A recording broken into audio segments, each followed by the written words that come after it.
Morning everyone. चलिए आइए अब हम लोग कुछ क्वेश्चंस डिस्कस करते हैं हायर ऑर्डर डेरिवेटिव्स पर। तो देखिए ये स्पेस मैंने क्वेश्चन लिया है y is equal to e raise to the power m sin inverse x prove that 1 minus x square d two y upon d x 2 minus x d y upon d x minus m square y is equal to first order derivative इस y का differential d y upon d x. यहाँ पर derivative निकालने के लिए e raise to the power x derivative as it is रहेगा, but this is not x, then use chain rule d upon dx of m sin inverse x. This is m constant है, sin inverse x का derivative 1 upon e square का 1 minus x square. ये first order derivative तक आप आ गए। अब ये student यहाँ पर एक नोट करने वाली चीज ये है कि अगर ये आपको आंसर y के टर्म्स में दिया है, इसका मतलब ये ओरिजिनल y आपका यूज होना है। कैसे यूज होना है? आप इसी स्टेप से यहीं पर हम y का इस्तेमाल कर लेते हैं और e raise to the power m sin inverse x इसको रिप्लेस कर देते हैं y से। देखिए मैंने इसकी वैल्यू यहाँ पर इसमें y यूज कर ली, my upon square root of 1 minus x square. Cross multiplication, cross multiply कीजिए एंड स्क्वायरिंग बोथ साइड्स। आपने इसको क्रॉस मल्टीप्लाई किया, square root of 1 minus x square cross multiply किया, और मैंने साथ ही साथ स्क्वायरिंग बोथ साइड्स भी किया, 1 minus square d y upon d x whole square and square y square. अब हम इसके बाद सेकंड ऑर्डर डेरिवेटिव निकालने जा रहे हैं। तब यहाँ पर ये भी वेरिएबल है, ये भी वेरिएबल है, इन दोनों में आपको प्रोडक्ट रूल लगाना होगा। First function d y upon d x whole square का derivative 2 d y upon d x and d two y upon d x 2 plus d y upon d x whole square और 1 minus x square का derivative minus 2x। M square y square इसका derivative m square as it is 2y dy upon dx। यहाँ से 2 dy upon dx मैंने separate किया है M square Y, और इस साइड से LHS से 2 dy अपॉन dx मैंने कॉमन ले लिया है, दोनों कैंसिल हुए हैं। बाकी जितनी वैल्यू आपके पास बची है दिस इज योर आंसर, और ये देखिए आपके पास यहाँ पर ये प्रूव हो जाता है। तो इजी क्वेश्चन है, कुछ भी टफ नहीं है। सी वन मोर प्रॉब्लम, एक और मैं आपको प्रॉब्लम डिस्कस करने जा रहा हूँ, उसको देखिए आप लोग। y is equal to x raised to the power x. y is equal to x raised to the power x. Show that d2y upon dx2 minus 1 upon y dy upon dx whole square minus y upon x is equal to 0। चलिए dear students, देखिए यहाँ पर इसका derivative के लिए आपको पता है कि ये function raise to the power function है, लॉगरिथमिक डिफरेंशिएशन है, तो इसको हम लिख सकते हैं e raise to the power log of x raise to the power x, then this is x log x। Now dy upon dx, this is e raise to the power x log x and d upon dx of x log x further. यहाँ पर भी देखिए आपका answer y के terms में है। यहाँ पर इतनी वैल्यू को इसकी वैल्यू इस स्टेप पर देखिए दिस y, तो हम यहाँ पर इसको y से रिप्लेस कर सकते हैं, और इसमें आपको प्रोडक्ट रूल लगाना है प्लस log x into 1, और यहाँ से ये कैंसिल 1 प्लस log x। इस तरह से आपके पास ये फर्स्ट ऑर्डर डेरिवेटिव आ जाता है। चलिए अब हम यहाँ से निकालने जा रहे हैं, देखिए second order derivative. Second order derivative के लिए d2y अपॉन dx2, इस y से ब्रैकेट ओपन करिए, y into 1 derivative dy upon dx plus y into log x, और y इंटू log x में डेरिवेटिव निकालने के लिए आपको प्रोडक्ट लगाना होगा। फर्स्ट फंक्शन सेकेंड का derivative and log x and dy upon dx, right. इतनी वैल्यू देखिए आपके पास यहां पर आ रही है। फर्दर कैलकुलेशन के लिए दिस y अपॉन x, इसमें से यहां से dy अपॉन dx कॉमन है, देन 1 प्लस log x। इतनी वैल्यू देखिए मैंने यहां पर निकाली।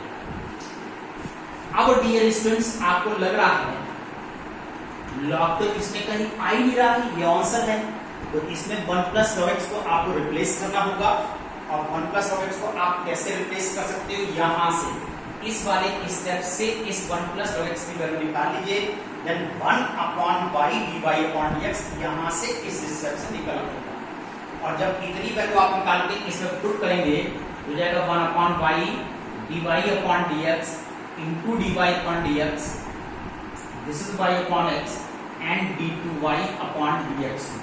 अब आप इसको अरेंज कर दीजिए और आंसर देखिए आपके पास ये प्रूफ हो जाएगा। dy upon dx now its whole square minus y upon x is equal to 0। फिर समझ लीजिए इस क्वेश्चन मैंने 1 प्लस log x को यहाँ पर रिप्लेस किया है। कहाँ से रिप्लेस किया है, इस वाले स्टेप से। ये मैंने सर्कल बनाया हुआ है, यहाँ से 1 प्लस log x को निकालना है आपको, y को ट्रांसपोज करना है, then 1 upon y dy upon dx और इसमें से 1 प्लस log x को आपको रिप्लेस कर देना है, तब ये आपके पास देखिए प्रूफ हो जाएगा। चलिए आइए डियर स्टूडेंट्स, जो आप लोग क्वेश्चन कर रहे हैं उसमें कहीं पर आपको एक प्रॉब्लम ये आ रही है कि मैंने अभी आपको पैरामीट्रिक फंक्शंस का डेरिवेटिव डिस्क्राइब नहीं किया था, तो चलिए हम एक क्वेश्चन आपको और बता रहे हैं, differentiation of parametric functions x in terms of theta and y in terms of theta। Find d2y upon dx2, second order।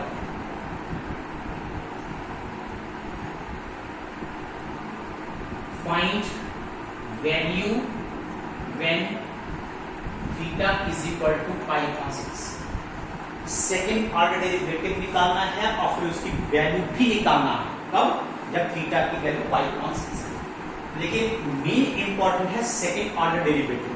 देखिए यहाँ पर अगर ये पैरामीट्रिक फंक्शंस दिए होते हैं, थीटा के टर्म्स में दिए होते हैं, तो हम इसका सेकंड ऑर्डर डेरिवेटिव कैसे निकालते हैं, as usual dy upon dx तो आपको आना ही है।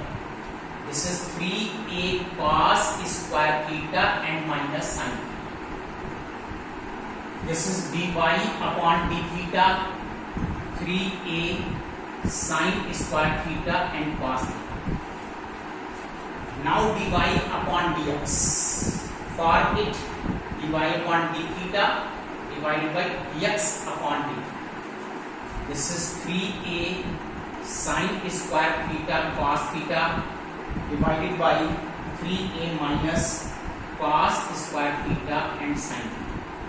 sin cancel, 1 cos cancel, 3a cancel, minus 10। अब यहां पर हम इसका सेकेंड ऑर्डर निकालने जा रहे हैं, dy upon dx, this is d upon dx। देखिए कितना सिंपल है क्या कि ये तो सेकेंड ऑर्डर हो गया, लेकिन यहां पर देखिए यहाँ पर वेरिएबल थीटा चल रहा है, लेकिन आप with respect to x differentiate कर रहे हैं। यहां पर इस थीटा को for a moment suppose it is x हो गया माइनस 10x, माइनस 10x का derivative minus sec square theta, लेकिन लिखेंगे थीटा है। अब यहाँ थीटा x नहीं था, use came tool d theta upon dx पर, therefore this is minus sec square theta. अब आपके दिमाग में ये आ रहा होगा कि d थीटा अपॉन dx ये हम कहां से लाएं, तो आप बोर्ड पर देखिए ये आपने निकाला हुआ है dx अपॉन d थीटा, इस वाले टर्म का इसी का रेसिप्रोकल कर दिया जाएगा और इसका रेसिप्रोकल दोगे तो d थीटा अपॉन dx आपके पास आ जाता है। उसकी वैल्यू आप लोग यूज कर सकते हैं 1 upon minus 3a sin theta and cos square theta. ये देखिए मैंने यहाँ पर इसकी वैल्यू को यूज कर लिया, इसका रेसिप्रोकल कीजिए d थीटा अपॉन dx आ जाता है, उसकी वैल्यू आप लोग डायरेक्ट यहाँ पर पुट कर सकते हैं। Now this is minus minus plus 1 upon 3a sin theta. अगर मैं इसको भी cos में बदल लेता हूं तो ये cos raise to the power 4 theta में कन्वर्ट हो जाता है। Now this is second order derivative. अब आपको निकालना है इसकी value at theta is equal to pi upon 6। तो फाइनली अब आप यहां पर sin pi upon 6 into cos raise to the power 4 pi upon 6 theta की वैल्यू यूज कर सकते हैं। और ये वैल्यू आपको पता है, दिस इज sin 30, sin 30 की वैल्यू 1/2 यूज कीजिए और दिस इज cos 30 को √3/2 यूज कीजिए और पावर 4 आप उसका ओपन कीजिए, सॉल्व कीजिए, यू गेट द वैल्यू। तो dear students, this is the problem, किस तरह से आप पैरामीट्रिक फंक्शंस के डेरिवेटिव को यहाँ पर कैलकुलेट कर रहे हैं। That's all today, keep revising, in questions को आप रिवाइज करते रहिए। Now note down your homework, today's homework, question number 36 to 45, exercise आप लोगों की चल रही है 12.1। इतने क्वेश्चन आप लोग ट्राई कीजिए, ये मैंने आपको पढ़ा दिया है, और इसमें से जो प्रॉब्लम आपको नहीं आती है वो मुझसे आप टाइम टू टाइम पूछते रहिए। Thank you.